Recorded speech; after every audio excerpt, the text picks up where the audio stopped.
ಆ, ಮೊದಲನೇದಾಗಿ ನಮ್ಮ ಮಾಧ್ಯಮ ಮಿತ್ರರಿಗೆ ನನ್ನ ತುಂಬ ಹೃದಯದ ನಮಸ್ಕಾರಗಳು.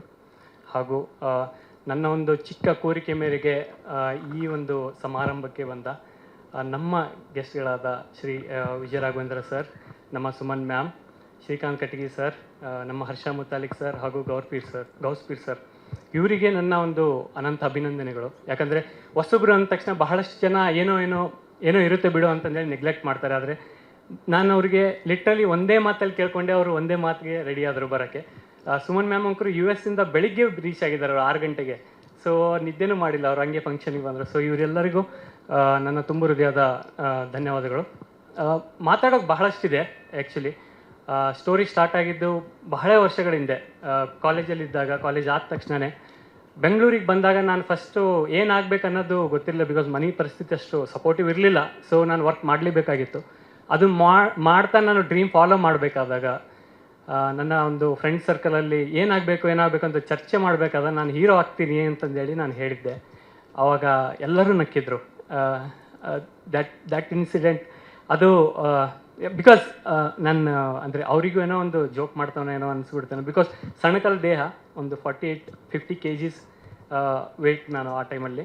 ಸೊ ಏನೋ ಒಂಥರ ಸ್ಕೆಲೆಟನ್ ಅಂತಲೂ ಕರಿತಾ ಇದ್ರು ಕೆಲವೊಂದು ಟೈಮಲ್ಲಿ. ಸೊ ಅಂಥವ್ನು ಇವನು ಸಡನ್ನಾಗಿ ಹಿಂಗೆ ಹೇಳ್ದಲ್ಲ ಅಂದಾಗ ಅವರಿಗೂ ಆ ನಗು ಬಂದಿರ್ಬೋದು. ಅವ್ರನ್ನ ಬ್ಲೇಮ್ ಮಾಡ್ತಿಲ್ಲ, ಬಟ್ ದ್ಯಾಟ್ ಸಿಚುವೇಶನ್ ಅದೇನಿದೆಯಲ್ಲ, ಆ ಸಿಚುವೇಶನ್ ನನಗೆ ಸ್ವಲ್ಪ ಪುಷ್ ಮಾಡ್ತು. ಬಿಕಾಸ್ ಇಲ್ಲಿ ನಾನು ಮೊದಲಿಂದನೂ ಹಂಗೆ ಬಂದಿರೋದು. ಅಂದರೆ ಯಾವುದೇ ಕೆಲಸ ತೊಗೊಂಡ್ರು ಅಸಾಧ್ಯ ಅನ್ನೋದು ಇಲ್ಲ ಅನ್ನೋದು ನನ್ನ ಲೈಫಲ್ಲಿ ಇದು ಬರೆದ್ಬಿಟ್ಟಿದೆ. ಸೊ ಹಂಗಾಗಿ ಅದೇ ಒಂದು ವಿಚಾರನ ನಾನು ಇಟ್ಕೊಂಡು I have to be there ಅಂತಂದೇಳಿ. ಯಾಕಂದರೆ ಅವ್ರ ಮುಂದೆ ಹೇಳಿದ್ದು ನಾನು ಕಾಲೇಜ್ ಆದಮೇಲೆ, ಬಟ್ ಸ್ಕೂಲ್ ಡೇಸಿಂದ ನಾನು ಅದ್ರ ಬಗ್ಗೆ ಪ್ರಿಪ್ರೇಷನ್ ಇತ್ತು. ನಾಟಕಗಳಲ್ಲಿ ನಾನು ಪಾರ್ಟ್ ಮಾಡ್ತಿದ್ದೆ. ಈವನ್ ಕೆಲವೊಂದು ಕೊರಿಯೋಗ್ರಫಿ ಮಾಡ್ತಿದ್ದೆ ನಾಟಕಗಳನ್ನ. ಹಾಸ್ಟೆಲಲ್ಲಿದ್ದಾಗ ಹಾಸ್ಟೆಲ್ ಹುಡುಗರನ್ನ ತೊಗೊಂಡು ನಾನು ಕೆಲವೊಂದು ಕಾಮಿಡಿ ಸ್ಕ್ರಿಪ್ಟ್ಸ್ನೆಲ್ಲ ಮಾಡಿದ್ವಿ ಅವಾಗ. ಸೊ ಅದೆಲ್ಲ ನಡೀತಾ ಇತ್ತು. ಸೊ ಆ ಪ್ರಿಪ್ರೇಷನಿಂದ ನಾನು ಅಂದ್ಕೊಂಡೆ I have to do. So ದಾರಿ ಗೊತ್ತಿಲ್ಲ, ದಿಕ್ಕು ಗೊತ್ತಿಲ್ಲ, ದೆಸೆ ಗೊತ್ತಿಲ್ಲ. ಬೆಂಗಳೂರು ಅನ್ನೋದು ದೊಡ್ಡದು. ಆದರೆ ಹೆಂಗೆ ಮುಂಬೈ ಮಾಯಾ ನಗರಿ ಅಂತಂದು ಬಾಲಿವುಡಲ್ಲಿ ಹೇಳ್ತಾರೆ, ನನಗೆ ಬೆಂಗಳೂರು ನನ್ನ ಜೀವದಾತ, ನನ್ನ ಮಾಯಾ ನಗರಿ. ಇಲ್ಲಿ ಡೆಫಿನೆಟ್ಲಿ ರೋಹಿತ್ ಷಣ್ಮುಖಪ್ಪ ಡೆಫಿನೆಟ್ಲಿ ಒಂದು ಹೆಸರು ಕ್ರಿಯೇಟ್ ಆಗೇ ಆಗುತ್ತೆ ಅನ್ನೋದು ನನ್ನ ಒಂದು ಹಾರ್ಡ್ ವರ್ಕ್ ಹೇಳುತ್ತೆ. ಸೊ ಆಗ ಶುರುವಾಗಿದ್ದು ಈ ಕತೆ. ಆದರೆ ಎಲ್ಲ ಸರಿ ಹೋಗ್ತಿರ್ಬೇಕಾದ್ರೆ ಮತ್ತೆ ಅಗೇನ್ ಸಿನಿಮಾ ರಂಗಕ್ಕೆ ಹೆಂಗೆ ಅಪ್ರೋಚ್ ಮಾಡಬೇಕನ್ನೋದು ಮತ್ತೆ ಪ್ರಾಬ್ಲಮ್ ಆಯಿತು. ಥಿಯೇಟರ್ಸ್ ಮಾಡಿದೆ, ಥಿಯೇಟರ್ಸಲ್ಲಿ ಒಳ್ಳೆ ಪರ್ಫಾರ್ಮರ್ ಅಂತಂದೇಳಿ ಹೆಸರು ಬಂತು. ಮನೆಯವರಿಗೆ ಫಸ್ಟ್ ನಾನು ಥಿಯೇಟರ್ ಮಾಡಿದ್ಮೇಲೆ ತೋರಿಸಿದ್ದು ಫಸ್ಟ್ ರೋಲ್ ನಾನು ಮಾಡಿದ್ದು ಭಿಕ್ಷುಕನ್ ರೋಲು. ಅದೇ ರೋಲು ತುಂಬ ಹಿಟ್ ಆಗಿದ್ದು. ಯಾಕಂದರೆ ಅಲ್ಲೂ ಕೂಡ ಒಂದು ಚಾಲೆಂಜ್ ಆಗಿತ್ತು. ಯಾಕಂದರೆ ಇವನು ಇಷ್ಟು ಫೇರ್ ಕಾಣ್ತಾನೆ, ಹಿಂಗೆ ಒಳ್ಳೆ ಬಾಡಿ ಎಲ್ಲ ಇದೆ, ಇವನೇನು ಭಿಕ್ಷುಕ ಪ್ಲೇ ಮಾಡ್ತಾನೆ ಅನ್ನೋ ಕಮೆಂಟ್ ಬಂದಾಗ ನಾನು ಆ ಒಂದು ರೋಲ್ನ ನಾನು ಮಾಡಿದ್ದು. ಸೊ ಇಷ್ಟು ನನ್ನ ಒಂದು ಬ್ಯಾಕ್ಗ್ರೌಂಡ್. ಸೊ ನನ್ನ ಒಂದು ಎರಡೇ ವಿಚಾರಗಳು ನನ್ನ ತಲೆಯಲ್ಲಿರೋದು. ಒಂದೇನಂತಂದರೆ ಕನ್ನಡ ಚಿತ್ರರಂಗ ಅನ್ನೋದು ಒಂದು ಹೆಮ್ಮರ. ನಾನು ಚಿಕ್ಕಂದಿನಿಂದ ನಾನು ನ್ಯೂಸ್ ಪೇಪರ್ಗಳನ್ನ ಓದ್ತಾ ಇದ್ದೀನಿ.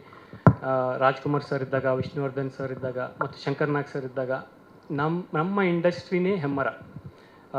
ಸೊ ಆ ಒಂದು ಹೆಮ್ಮರ, ಅದಕ್ಕೆ ನಾನು ಜಸ್ಟ್ ಏನಂದರೆ ಒಂದು ಚಿಕ್ಕ ಹಸಿರು ಎಲೆಯಾಗಿದ್ದರೆ, ಆ ಒಂದು ಅಳಿಲು ಸೇವೆಗೆ ಇದ್ದರೆ ನನ್ನ ಲೈಫ್ ನಾನು ಸಾರ್ಥಕ ಅಂತ ಅನ್ಕೊತೀನಿ. ಅದು ನನ್ನ ಫಸ್ಟ್ ಮೋಟೋ.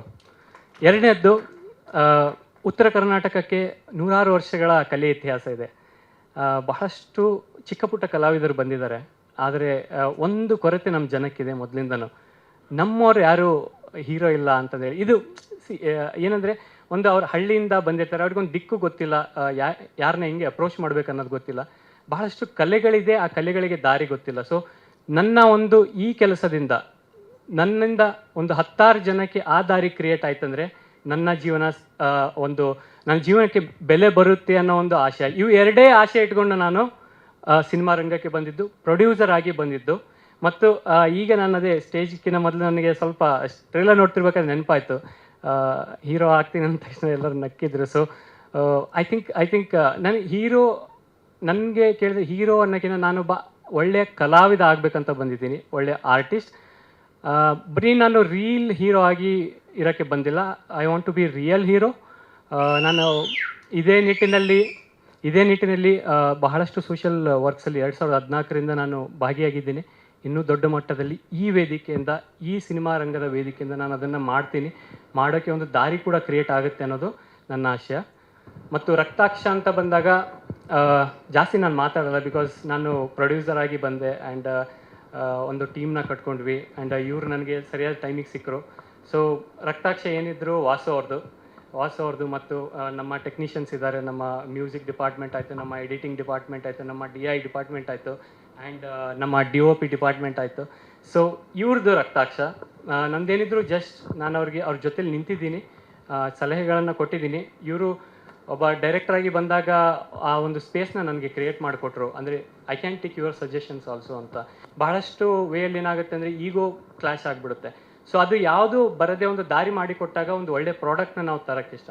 ಆ್ಯಂಡ್ ಟ್ರೇಲರ್ ನೋಡಿದ್ರಿ ನೀವು, ನಾನು ಹೇಳ್ದಂಗೆ ಇದರಲ್ಲಿ ಏನು ನಾನು ಬಿಟ್ಕೊಡ್ತಾ ಇಲ್ಲ, ಬಿಕಾಸ್ ಅದರಲ್ಲಿರೋ ಚಿಕ್ಕ ಚಿಕ್ಕ ಕ್ಯಾರೆಕ್ಟರ್ನು ಮಲ್ಟಿ ಶೇಡ್ಸ್ ಪ್ಲೇ ಆಗುತ್ತೆ.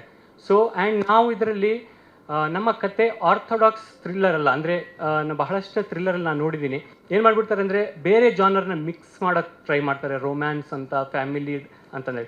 ಬಟ್ ಇದೊಂದು revenge based drama, highly paced movie. ಅಂದರೆ ಬಹಳ ಸ್ಪೀಡಲ್ಲಿ ಹೋಗುತ್ತೆ ಮೂವಿ, ಒಂದು ರಿವೆಂಜ್ ಬೇಸ್ಡ್ ಡ್ರಾಮಾ. ಯಾವುದೇ ಸ್ಟೋರಿ ತೊಗೊಂಡ್ರು ಡ್ರಾಮಾ ಡ್ರಿವನ್ ಇರುತ್ತೆ ಅದು.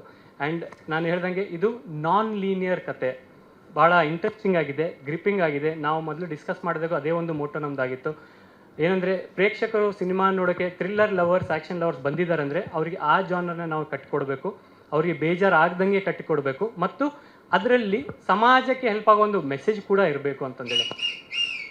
ಯಾವ ಮೆಸೇಜ್ ಅಂತಂದು ಹೇಳಿದರೆ ಭಾಳ ಈಸಿ ಆಗಿಬಿಡುತ್ತೆ, ಅದನ್ನು ಸಿನಿಮಾ ನೋಡಿನೇ ತಿಳ್ಕೊಬೇಕು. ಈಗ ನಡೀತಿರುವ ಒಂದು ಕತೆಗೆ ಅದು ಒಂದು ದೊಡ್ಡ ಮೆಸೇಜ್ ಆಗಿ ಬರುತ್ತೆ ಹೊರಗಡೆ. ಮತ್ತು ನಾನ್ ಲೀನಿಯರ್ ಸಿನಿಮಾ. ಹಾಗೂ ನಾನು ಹೇಳ್ದಂಗೆ ಇದರಲ್ಲಿ ಇನ್ನೊಂದು ನಾವು ಒಂದು ಸ್ಟೆಪ್ ಮುಂದೆ ಹೋಗಿ ಡಬಲ್ ಕ್ಲೈಮ್ಯಾಕ್ಸ್ ಅನ್ನೋ ಒಂದು ಕಾನ್ಸೆಪ್ಟ್ನು ಯೂಸ್ ಮಾಡಿಕೊಂಡು ಇನ್ನೂ ಸ್ವಲ್ಪ ಒಂದು ಲೆವೆಲ್ ಮನೋರಂಜನೆನ ಮೇಲಕ್ಕೆ ತೊಗೊಂಡೋಗಿದ್ದೀವಿ. ಸೊ ಸಿನಿಮಾ ಚೆನ್ನಾಗಿ ಬಂದಿದೆ. ಇದೇ 26ಕ್ಕೆ ರಿಲೀಸ್ ಆಗ್ತಾ ಇದೆ. ಮತ್ತು ನಮ್ಮ ಪ್ರಮೋಷನ್ ಆಗಲೇ ಸ್ಟಾರ್ಟ್ ಆಗಿದೆ, ಇದೇ ವೇದಿಕೆಯಿಂದ ಸ್ಟಾರ್ಟ್ ಕೂಡ ಆಗ್ತಾ ಇದೆ. ಮತ್ತು ಉತ್ತರ ಕರ್ನಾಟಕದುದ್ದಕ್ಕೂ ನಮ್ಮದೊಂದು ಟ್ರಾವೆಲ್ ಕೂಡ ಪ್ಲಾನ್ ಆಗಿದೆ.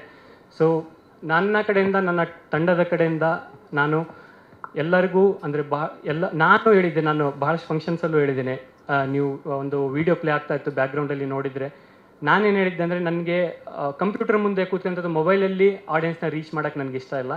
ನಾನು ಅವ್ರನ್ನ ಡೈರೆಕ್ಟಾಗಿ ರೀಚ್ ಮಾಡಬೇಕು. ಅದು ಎಷ್ಟೇ ಕಷ್ಟ ಆಗಲಿ, 100 ಜನ ಆಗಲಿ ನಾನು ಭೇಟಿ ಆಗ್ತೀನಿ. ಯಾಕಂದರೆ ಅವರಿಗೆ ನಾನೇನನ್ನೋದು ಗೊತ್ತಾಗಬೇಕು, ನನ್ನ ವಿಚಾರಗಳೇನನ್ನೋದು ಗೊತ್ತಾಗಬೇಕು, ಈ ಮನುಷ್ಯ ಎಂಥವನಂತ ಗೊತ್ತಾಗಬೇಕು, ನಾನು ಯಾತಕ್ಕೆ ಸಿನಿಮಾ ರಂಗಕ್ಕೆ ಬಂದೀನಿ ಅಂತ ಗೊತ್ತಾಗಬೇಕು, ಅವ್ರಿಗೆ ಏನು ಬೇಕೋ ಅದು ನನಗೆ ಗೊತ್ತಾಗಬೇಕು. ಸೊ ಇದು ಫೇಸ್ ಟು ಫೇಸ್ ಮಾತಾಡಿದಾಗಲೇ, ಆ ಗುಂಪನ್ನು ಭೇಟಿಯಾದಾಗಲೇ, ಅವ್ರ ಜೊತೆ ಸೆಲೆಬ್ರೇಟ್ ಮಾಡಿದಾಗಲೇ, ಅವ್ರ ಜೊತೆ ವಿಸಿಲ್ ಹೊಡೆದಾಗಲೇ ಇದು ಅನುಭವ ಆಗುತ್ತೆ. Okay.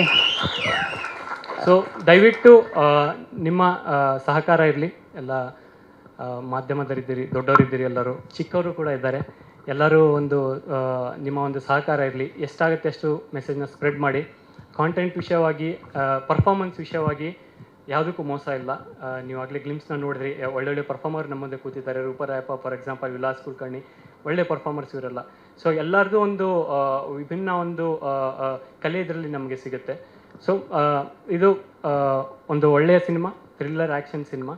Pramod Shetty sir join ಆಗಿಲ್ಲ, ಅವ್ರದ್ದೊಂದು ಒಳ್ಳೆಯ ಒಂದು ಏನಂತಾರೆ ರೋಲ್ ಇದೆ ಇದರಲ್ಲಿ, ಅವರೇ ನಮ್ಮ ಮೇನ್ ವಿಲನ್ ಇದರಲ್ಲಿ. ಬಟ್ ಅದನ್ನ ಕತೆ ಹೆಂಗೆ ಕಟ್ಕೊಟ್ಟಿದೀವಿ ಅನ್ನೋದು ನೀವು ನೋಡಿ ಅದನ್ನ ಎಂಜಾಯ್ ಮಾಡಬೇಕು. ಓಕೆ, ಈಗ ನಂಗೆ ಅರ್ಥ ಆಯ್ತು ರೋಹಿತ್ ಅವರೇ, ನಿರ್ದೇಶಕರು ಯಾಕೆ ನಿಮ್ಮ ಪಕ್ಕ ನಿಂತ್ಕೊಂತಿದ್ದಾರೆ ಅಂತ. ಇವ್ರು ಎಲ್ರದ್ದು ಸೇರ್ಸಿ ಒಬ್ಬರೇ ಮಾತಾಡ್ತಿದ್ದಾರೆ ಅಂತ ಹೇಳಿ. ಸೊ ನಮ್ಮ ಮಾಧ್ಯಮದವ್ರದ್ದು ಏನಾದರೂ ಪ್ರಶ್ನೆ ಇದೆಯಾ ರೋಹಿತ್ ಅವ್ರಿಗೆ ಸಿನಿಮಾ ಬಗ್ಗೆ? ಸೊ ನೀವು ಹೇಳಿ ಕೇಳಿ ಬಿಟ್ಕೊಡಲ್ಲ ಅಂತ ಹೇಳಿದ್ದೀರಾ, ಪಾಪ ಅವರು ಪ್ರಶ್ನೆ ಕೇಳೋದಕ್ಕೆ ಮುಂದಾಗ್ತಿಲ್ಲ.